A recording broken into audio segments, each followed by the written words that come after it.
종들아 두려워하고 떨며 성실한 마음으로 육체의 상전에게 순종하기를 그리스도께 하듯 하라. 눈가림만 하여 사람을 기쁘게 하는 자처럼 하지 말고 그리스도의 종들처럼 마음으로 하나님의 뜻을 행하고 기쁜 마음으로 섬기기를 주께 하듯 하고 사람들에게 하듯 하지 말라.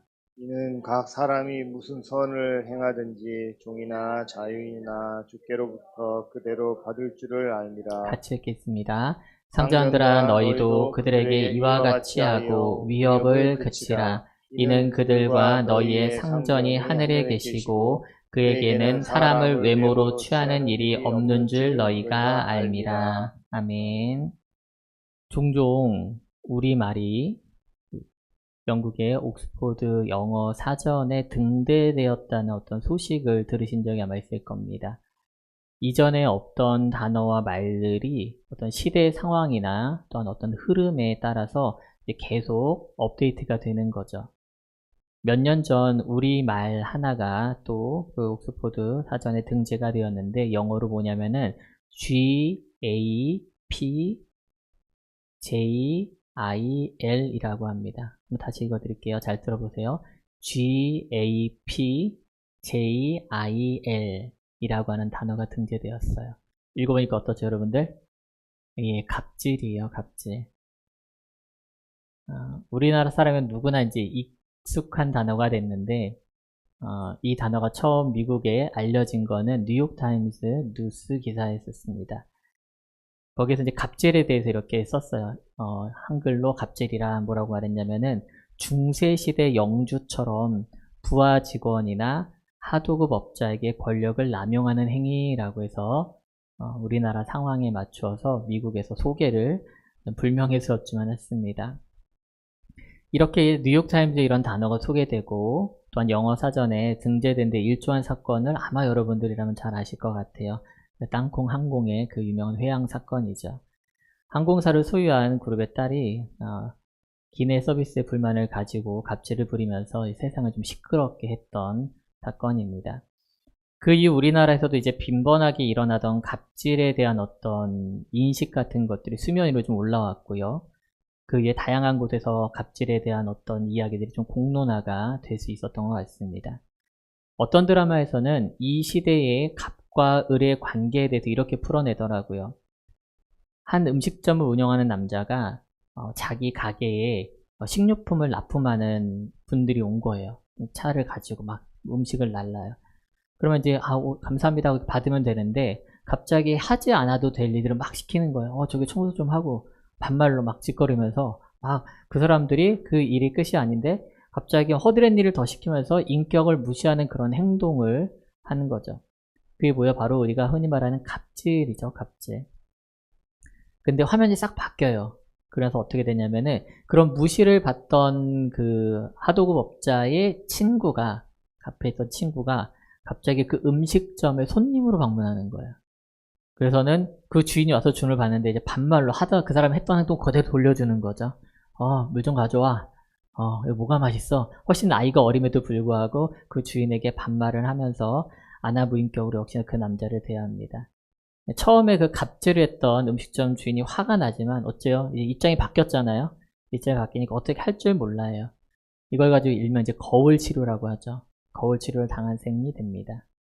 우리가 방금 읽었던 이 에베소서 본문처럼 사실 우리가 이 시대가 어떤 변화할 수 없는 신분제도에 갇혀 있다거나 노예제도가 있는 것은 아닙니다만은 동시에 방금 제가 언급해드렸던 그 갑과 을이라고 하는 관계는 여전히 존재하는 것 같습니다. 그리고 더 재밌는 거는 상황에 따라 얼마든지 그게 뒤바뀌기도 한다는 것이죠. 오늘 본문은 과거에는 종과 상전으로 현대에는 이 갑과 을이라고 하는 어떤 대표되는 세상의 구조 안에서 우리는 그렇다면 그리스도인으로서는 어떻게 살아가야 하는가, 살아내야 하는가에 대해서 우리에게 말을 해주고 있습니다. 이제 에베소서가 거의 마무리되어 가고 있는데요. 에베소서가 마무리되는 과정 가운데 사도 바울이 끝자락에 와서 계속해서 강조하는 말이 있습니다. 그게 무엇입니까? 바로 빛의 자녀답게 살라는 거예요. 빛의 자녀답게. 그래서 앞서서 우리는 이미 두 번에 걸쳐서 빛의 자녀답게 사는 게 무엇인지 살펴보았습니다. 에베소서 5장 15절 이하에는 빛의 자녀께 지혜로운 삶을 살 것을 권면했고요. 5장 22절부터는 빛의 자녀답게 가정의 삶을 살아내라고 이미 우리 교훈을 받았습니다.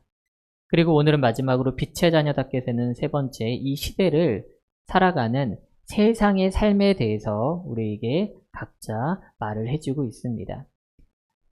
성경 분류에 따라서 우리가 첫 번째로 볼 것은 종에게 하는 말입니다. 종에게 어떤 말을 하는지 우리 화면을 보고 같이 읽었으면 좋겠는데요. 6장 5절에 7절 본문을 우리말로 다시 올려두었습니다. 같이 읽겠습니다. 종들이여 육신의 주인에게 순종하기를 두려움과 떨림과 성실한 마음으로 죽게 하듯 하십시오. 사람을 즐겁게 하는 사람들처럼 눈가림만 하지 말고 그리스도의 종들처럼 마음으로 하나님의 뜻을 행하고 성실히 섬기되 주를 섬기듯 하고 사람에게 하듯 하지 마십시오. 아멘. 개역개정을 비롯한 다른 성경에서 조금씩 다르게 번역이 됐는데 제가 화면에 강조한 단어들이 사실은 다 똑같이 뭐뭐처럼이라는 뜻을 가진 똑같은 단어의 한 단어입니다. 뭐뭐처럼. 그러니까 이 말을 통해서 종들이 가져야 할 태도에서 정리하자면은 그리스도께 하는 것처럼 해야 하고요. 사람을 기쁘게 하는 사람들처럼 해서는 안 된다는 겁니다. 도리어 그리스도의 종들처럼 행동하면서 죽게 하는 것처럼 섬겨야 한다는 것이죠. 사실 이 편지를 같이 보는 에베소 교인들, 그 시대의 사람들은 그게 특별한가 싶었을 거예요. 왜냐하면 종이라고 하는 존재는 주인을 섬기는 존재이잖아요. 그게 너무도 당연시되었던 시대였습니다. 종은 당연히 주인을 두렵고 떨리는 존재로 대할 수밖에 없었어요. 왜요? 바로 이 자신의 소유권, 내 목숨을 가진 사람이 내 목숨을 쥐락펴락하는 대상이 바로 주인이었기 때문이죠. 당시 그리스 로마 시대를 전체로 봤을 적에는 약 한 평균적으로 10% 정도가 종이었다고 해요. 노예의 신분이었다고 합니다. 그런데 당시 시대의 가장 중심이 되는 도시가 로마겠죠. 그 로마에는 한때는 가장 높을 때는 3분의 1이 노예였대요. 그러니까 걸어다니는 사람 셋 중에 한 명은 딱 손잡으면 그냥 노예인 거예요. 이렇다 보니까 종들도 자신들이 그 시대의 그 상황에서 살아남기 위해서 상전을 대하는 태도가 다를 수밖에 없었던 것입니다. 그런데 그것을 두고 사도 바울은 세상 사람들이 하는 태도와 그리스도인이 가져야 할 태도를 비교해주고 있는 겁니다. 바로 첫 번째는 뭐냐면 바로 눈가림하는 자로 남아있느냐 아니면 정말 마음으로 섬기느냐인 것입니다. 6장 6절에 보게 되면 눈가림만 하여 사람을 기쁘게 하는 자처럼 하지 말고 그리스도의 종들처럼 마음으로 하나님의 뜻을 행하고 라고 오늘 말하고 있는데요. 그래서 눈가림한다는 거 여러분들 다 알 거예요. 어린 친구도 알 거예요. 주인의 비유를 마치면서 주인한테만 살랑살랑 잘하는 거예요. 주인이 지켜볼 때만 일하는 거죠. 그리고 그때는 아닐 때는 퍼져 있는 거예요. 저도 이제 회사 생활을 꽤 오래 해서 아는데 이 상사가 안 볼 때 볼 때 사람이 조금 달라지는 게 사실 있어요. 눈치를 봐요, 이렇게 또.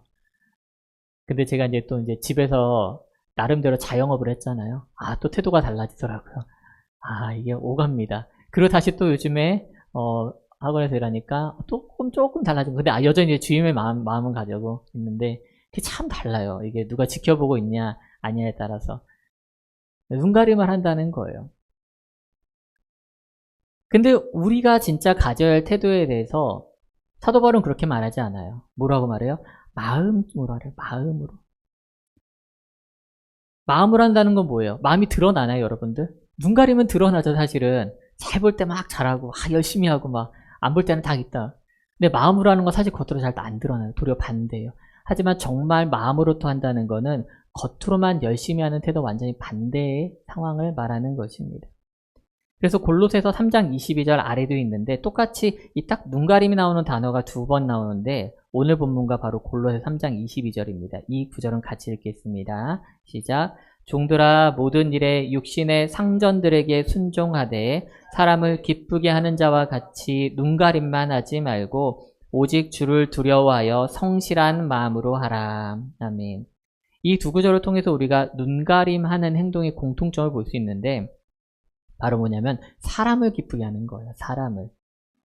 그러니까 그 사람만 기분 좋게 그 사람 비위만 맞춰주면 되는 거예요. 그게 바로 눈가림하는 행동이라는 겁니다.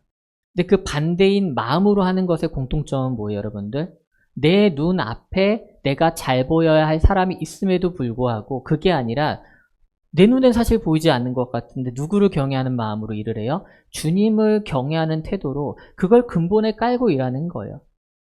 그러면서 성실한 자세로 나아가는 거죠. 그게 우리가 정말 견지해야 할 태도라는 겁니다, 여러분들.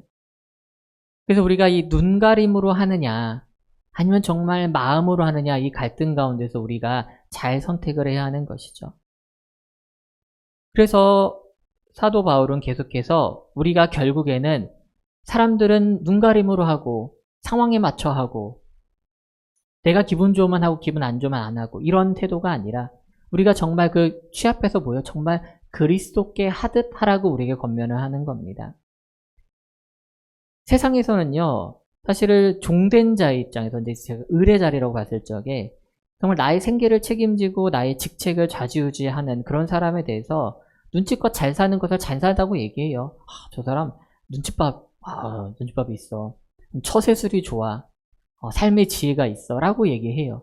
그게 세상의 판단이거든요. 하지만 예수님은 그리스도인들의 태도는 그게 끝이 아니라고 말씀하시는 거예요.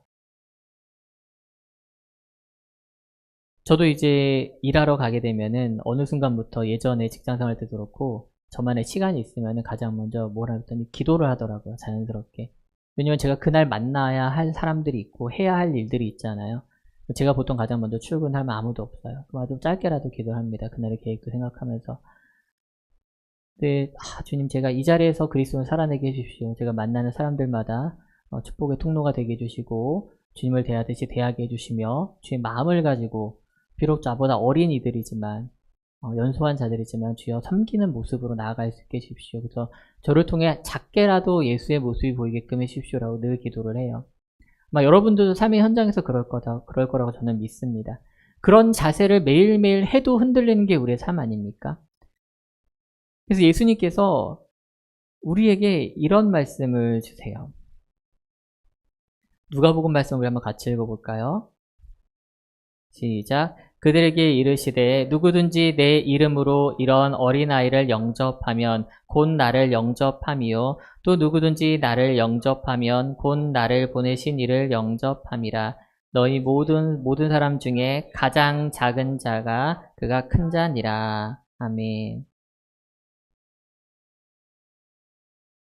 이 말씀이 참 재미있는 상황에서 나온 말씀이에요.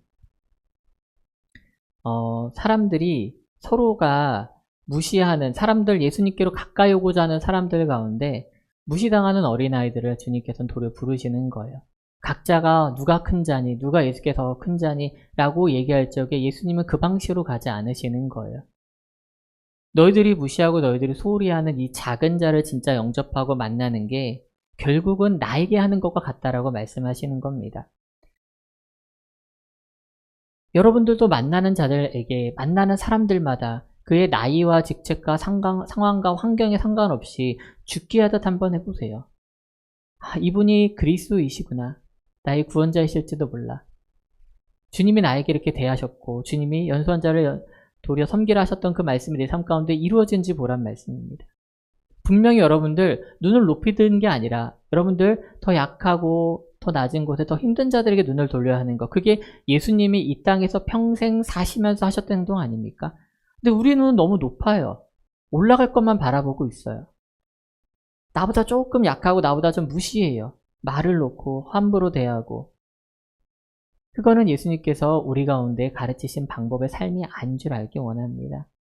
삶의 일터에서 누구를 만나든지 여러분들 눈가림으로 사람을 기쁘게 하는 사람들이 아니라 정말 그리스도께 하듯이 다하여서 정말 주님이 기뻐하시는 주님의 종들 되시길 주님의 이름으로 축복합니다. 아멘. 또한 오늘 사도 바울은 이 말씀을 통해 상전에게도 하는 말이 있는데 우리 한번 같이 읽어보겠습니다.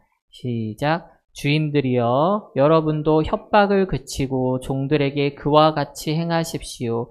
이는 여러분이 알다시피 그들과 여러분의 주가 하늘에 계시며 주는 사람을 외모로 판단하시지 않기 때문입니다. 우리가 가지고 있는 성경 개역개정에서는 구절을 시작하면서 상전이라는 말을 씁니다. 그런데 대부분의 다른 번역에서는 주인이라고 말을 해요. 이 주인이라고 하는 단어는 사실 성경에서 굉장히 많이 나오는 단어인데 헬라어를 잘 모르셔도 퀴리오스라는 단어 아마 들어보셨을지도 몰라요. 이 주인이란 뜻인데요. 성경에서 예수님을 흔히 가리킬 때 퀴리오스 이렇게 주여라고 말을 많이 합니다.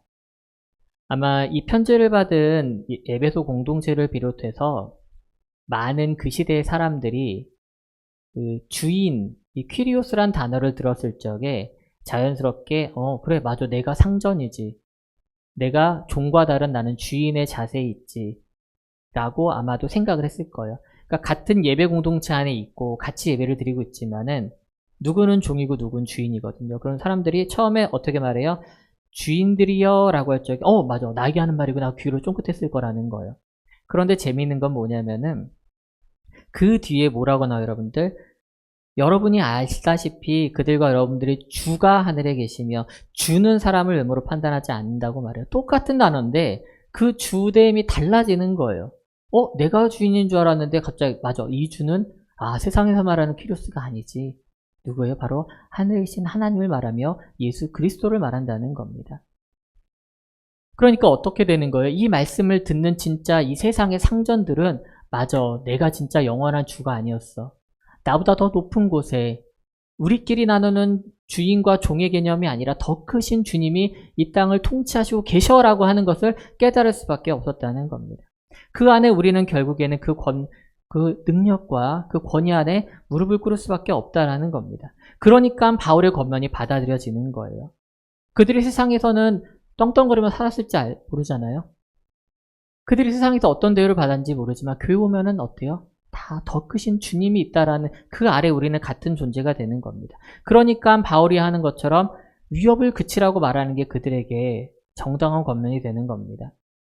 또한 더 나아가서 뭐라고 말합니까? 종들에게 그와 같이 행하라고 말해요. 그와 같이 행한다는 게 뭐래요? 앞서서 열심히 사실은 종에 대한 권면의 구절이 훨씬 길어요. 그래서 아마 주인들이 뒤에서 들으면서 맞아 저렇게 해야지 그랬을지도 몰라요.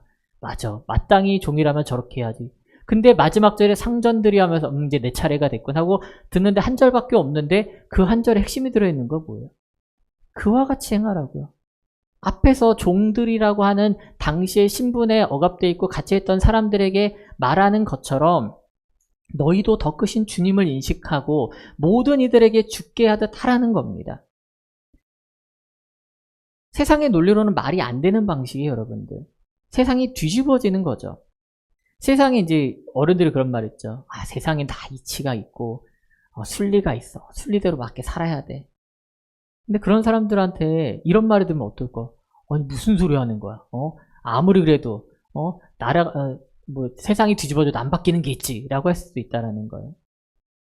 하지만 하나님은 주님 안에서요. 정확히 예수 그리스도의 십자가 보혈 아래에서 모든 사회적 신분과 또한 신분과 지위에 상관없는 새로운 관계가 우리 가운데 시작되었음을 분명히 선포하십니다.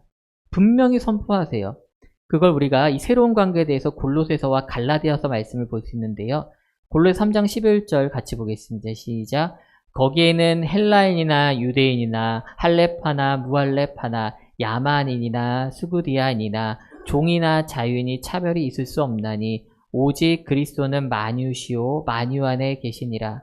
갈라디아서 말씀도 같이 읽겠습니다. 너희는 유대인이나 헬라인이나 종이나 자유인이나 남자나 여자나 다 그리스도 예수 안에서 하나이니라. 아멘. 다 그리스도 예수 안에서 뭐라고요? 하나라고 말해요. 하나는 본질적으로 차이가 없다는 걸 말하기도 합니다, 여러분들. 우리끼리는 급을 나눠요. 우리끼리는 갑이 됐다, 을이 됐다 그래요. 하지만 예수 그리스도 안에서는 뭐라고요? 하나라고요. 하나님께서 새로운 관계를 정립하시는 겁니다. 사실 새롭지 않아요. 원래 그랬어요. 다만 세상에 악이 들어오고 세상 사람들이 악에 익숙해지면서 본질을 잃어버리고 하나님이 창조해서 첫 모습을 잃었기 때문에 이러한 하나님의 말씀의 선포가 신선하고 낯설고 때로는 받아들이기 어려운 겁니다. 하지만 하나님이 창조하신 첫 모습은 예수 그리스도 안에서 하나님 안에서 하나된 존재였음을 우리 잊어서는 안 됩니다. 그리스도를 진짜 주인으로 모시는 사람들은요, 우리는 그 안에 새로운 피조물이 되잖아요, 여러분들. 관계가 뒤바뀌는 거예요. 종들도 그러니까 거룩함으로 지으심을 받은 새 사람이라는 것이 인정이 될 수밖에 없는 것입니다. 그래서 우리가 정말 이 교회 안에서 서로를 진정한 형제요 자매로 부를 수 있게 된 줄 믿기 원합니다. 또한 우리 가운데 하나님께서 이 방법을 통해서 우리에게 그리스도의 주되심에 대해서 분명히 선포해 주십니다. 이 주인이란 단어에 대해서 진짜 누가 주인인지에 대해서 다시 한번 생각하게 하시는데 그리스도께서만이 진짜 주인이라는 걸 우리에게 알게 하십니다.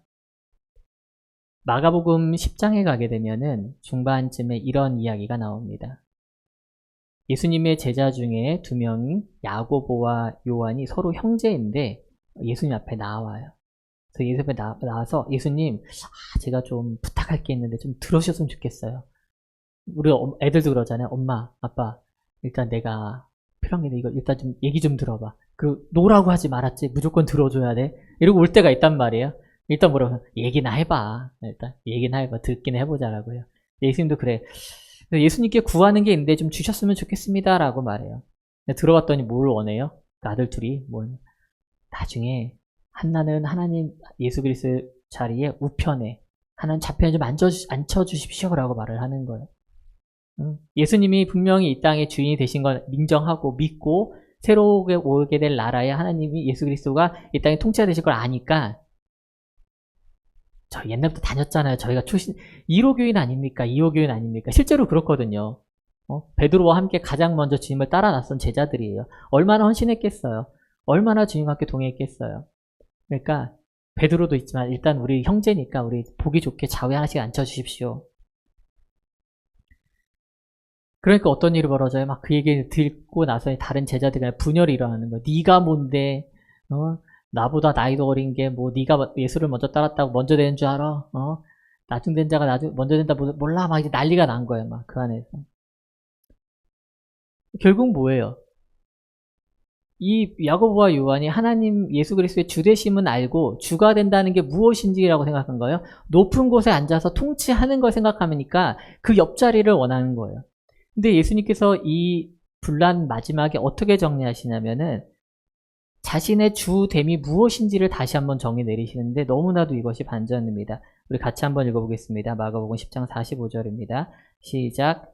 인자가 온 것은 섬김을 받으려 함이 아니라 도리어 섬기려 하고 자기 목숨을 많은 사람의 대속물로 주려 함이니라. 아멘. 이게 무슨 소리예요? 나는 분명히 주님이 주되셔서 가장 높은 곳에 앉으셨을 적에 좌우 자리를 얻기 위해서 예수님께 몰래 나가가 얘기했는데 예수님은 그게 아니라고 해요. 너희가 나를 주인으로 받아들이느냐? 너희가 이 땅에 내가 주인으로 왔다는 것을 인정하느냐? 그런데 너희들과 나의 생각은 달라. 내가 이 땅에 온 목적은 달라. 나는 사람들이 말하는 더 높은 곳으로 올라가는 게 아니라 뭐래요? 도리어 가장 낮은 곳으로 섬기려고 왔다고 하세요. 거기서 끝이 아니에요. 뭐예요? 자기 목숨을, 나의 목숨을 많은 사람의 대속물로 주려 한다는 거예요. 대속이 뭐라고 말씀드렸습니까? 죄 있는 사람의 신분을 속량하기 위해서 하는 행동이에요. 그냥 단순히 내가 사랑하는 사람에서 죽는 게 아니라 죄인을 위해서 죽겠다는 게 속죄 제물로 왔다는 의미를 담고 있다니까요. 결국 예수 그리스도보다 훨씬 더 성스럽지 않고 예수 그리스도보다 거룩하지 않고 예수 그리스도보다 사회적으로 낮고 부족하고 세상 사람들이 봤을 적에 판단되었을 적에 비교할 수 없는 조차 그런 사람들, 한 번도 눈길 주지 않았던 그런 사람들을 위해서 예수 내가 왔다라고 예수님은 선포하시는 겁니다. 그러니까 우리의 주되심의 패러다임이 바뀌어야 된다는 겁니다, 여러분들. 그게 진정한 그리스도의 주되심을 오늘 이 말씀 가운데 선포하는 것입니다. 우리가 이 빛의 자녀가 되는 이 세 가지 과정을 통해서 우리가 시작하는 걸 다시 잊지 않았으면 좋겠어요. 지혜의 삶을 사는 것, 가정의 삶을 사는 것, 그리고 오늘 세상의 삶을 살면서 빛의 자녀답게 산다라고 하는 것에 대해서 가장 먼저 서두를 연 말씀인데 그게 앞서 올라가면 5장 21절 말씀입니다. 우리 같이 한번 읽어볼까요? 시작. 그리스도를 경외함으로 피차 복종하라. 아멘. 피차 복종하라. 이 말을 서두에 딱 받고요. 그 다음에 우리가 이 세상을 어떻게 지혜롭게 살아가야 하며 우리가 가정 안에서 부부가 서로 어떤 관계여야 되며 부모와 자녀 관계가 어떠해야 하며 또한 우리가 종과 상전으로 구별되는 이 시대 가운데 우리가 어떻게 살아가야 할런지에 대한 이야기는 이미 처음에 결정을 내리고 출발한 거예요. 그리스도를 경외함으로 피차 복종하라. 이 말씀 가운데 우리가 어떠한 삶을 살아내야 하는지, 빛의 자녀답게 산다는 것이 무엇인지 이미 결정되었음을 여러분들 알기 원합니다. 큰 틀에서 결국 우리는 빛의 자녀답게 서로 복종하라는 말씀 안에서 우리의 삶을 보는 눈이 열려야 되는 줄 믿습니다. 마지막으로 이야기 한 가지를 하고 말씀을 마무리하려고 합니다. 서울 인사동 쪽에 가게 되면은 인사동 그 골목을 가다 보면 왼쪽에 조금밖에 빠지는 길들이 있잖아요. 이제는 잘 보이지도 않는데 인사동 골목 안에 교회 하나가 있습니다. 교회 이름은 승동교회입니다. 한때는 가장 그 지역에서 높은 붉은 벽돌집이었는데 지금은 사실 보이지도 않습니다. 갇혀 안에 들어가 있어서 1893년 미국 북장로회 소속 선교사인 사무엘 무어 목사가 설립한 교회인데요. 성도가 한 16명을 아주 작은 교회였습니다. 근데 이 교회에 별명이 하나 있어요. 뭐냐면 바로 백정교회예요. 백정. 어린 친구들이 백정이 무엇인지 알지 모르겠네요. 옛날에 이때면 조선이 막 이제 개화할 시기였지 않습니까? 여전히 유교 사상이 남아있고 그 시대의 흐름에 맞춰 살던 시대였습니다. 그 중에 백정이라고 하는 직업은 굉장히 천한 직업이었죠. 사람들이 말도 걸지 않고 절대 손대지 않으며 겸상하지 않은 그런 직업이었습니다. 근데 그 중에 백정 중에 박성춘이라는 사람이 있었어요. 근데 그 사람이 시대의 흐름을 보니까 조금 변화가 될 것 같긴 한데 지금처럼 나처럼 백정으로 내 아들이 살아간다면 미래가 없다는 걸 깨달은 거예요. 그래서 어떻게 해야 되지? 내 아들만은 나와 다른 삶을 살게 하고 싶은데 라는 생각에 가르쳐야겠다는 생각이 들었어요. 근데 누가 백정의 아들을 가르치나요? 학교에서 받아주지도 않고 사람들이 어울리지도 않는데. 근데 소식을 들은 거예요. 저기 파란 눈에 외국에서 온 사람은 사람을 가리지 않고 다 받아준다더라. 그 얘기를 들은 거예요. 그래서 아들인 박봉추를 그 교회에 보냅니다. 예배는 못 드리게 해요. 좋은 것만 배워와. 요즘도 많이 그러잖아요. 괜찮아요. 그래도 보내주는 게 얼마나 감사합니까? 교회에서 그래도 좋은 것 가르친다는 믿음이 있는 거 아니겠습니까? 그래서 아들을 보내요. 그래서 예배는 못 드리게 하는데 그래도 막 서양 문물도 배우고 영어도 배우고 글씨들을 살아가는 지혜를 막 배웁니다. 근데 그러다가 아버지인 박성춘이 콜레라에 걸려요. 제가 얼마나 콜레라면 그냥 듣기만 해도 무서운 병이잖아요. 그때 백정이었고 우리나라에 의료시설이 얼마나 있었겠어요? 죽어가는 거죠 그냥. 근데 아들이 죽어가는 아빠를 두고 가만히 있을 수 있나요? 뭐라도 해야 되잖아요. 그러니까 유일한 자신에게 있는 끈이 뭐예요? 목사님이잖아요. 선교사 목사님이잖아요. 목사님께 달려가서 우리 아버지 좀 살려주세요. 우리가 살려주세요. 막 애원을 해요. 물론 기도를 했습니다. 기도를 했는데 하나님께서 주신 지혜와 하나님 주신 방법들이 있잖아요. 그래서 이 목사님이 당시 고종의 주치였던 에비슨이라고 하는 사람을 찾아가요. 고종의 주치, 대통령 주치를 찾아가는 거죠. 그래서 어떻게 해요? 치료를 부탁해요. 그랬더니 어떻게 하냐면 그 에비슨이라는 의사가 박성춘의 집으로 직접 찾아가서 진료를 합니다.